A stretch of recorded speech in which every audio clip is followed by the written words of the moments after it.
Welcome to Art's informational video about the Husky 3/4 inch SAE combination wrench. The wrench is marked with the size 3/4, the Husky name and trademark, and the Husky size again is 3/4.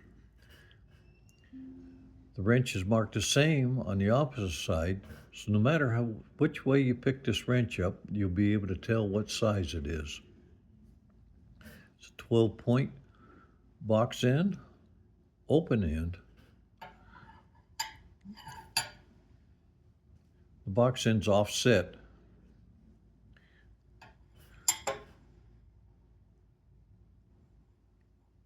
The wrench has a nice chrome finish. Thanks for stopping in and checking out this Husky 3/4 inch SAE combination.